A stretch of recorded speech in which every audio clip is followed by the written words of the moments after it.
ਜਿਹੜੀ ਮੈਂ ਤੈਨੂੰ ਗੱਲ ਦੱਸਣ ਲੱਗਾ ਨਾ, ਤੂੰ ਕੀ ਬਲਕਿ ਵੇਖਣ ਵਾਲਿਆਂ ਵੀ ਨਹੀਂ ਮੰਨਣੀ।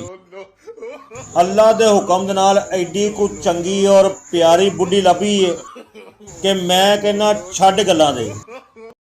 ਸੋਹਣਿਆ ਸਾਰੇ ਘਰ ਦਾ ਹੋਲਡ ਨੇ ਮੈਨੂੰ ਦਿੱਤਾ ਏ। ਮੈਂ ਕਹਿੰਦਾ ਵਾ ਘੱਟ ਹੀ ਮਰਦ ਨੇ ਜਿਨ੍ਹਾਂ ਨੂੰ ਸਾਰੇ ਘਰ ਦਾ ਹੋਲਡ ਮਿਲਦਾ। ਮਜਾਲ ਹੈ ਜੇ ਜਨਾਬ ਕਦੀ ਮੈਨੂੰ ਉਹਨੇ ਕੋਈ ਗੱਲ ਕੀਤੀ ਹੋਵੇ, ਮੈਂ ਉਹਨੂੰ ਗੱਲ ਕਰਨ ਦਾ ਮੌਕਾ ਨਹੀਂ ਦਿੰਦਾ। ਕੈਸੀ ਗੱਲ ਏ? ਸਵੇਰੇ ਉਹਦੇ ਉੱਠਣ ਤੋਂ ਪਹਿਲੋਂ ਆਟਾ ਗੁੰਨਿਆ ਹੁੰਦਾ, ਬਰਤਨ ਧੁੱਪੇ ਹੁੰਦੇ ਨੇ, ਸਫਾਈਆਂ ਕੀਤੀਆਂ ਹੁੰਦੀਆਂ ਨੇ। ਉਸ ਤੋਂ ਬਾਅਦ ਜਦੋਂ ਉੱਠਦੀ ਹੈ ਤਾਂ ਮੈਂ ਕੱਲੀ ਕੱਲੀ ਚੀਜ਼ ਉਹਨੂੰ ਪੁੱਛਣਾ ਵਾ ਕਿ ਅੱਜ ਕੱਪੜੇ ਕਿਹੜੇ ਧੋਣੇ ਨੇ।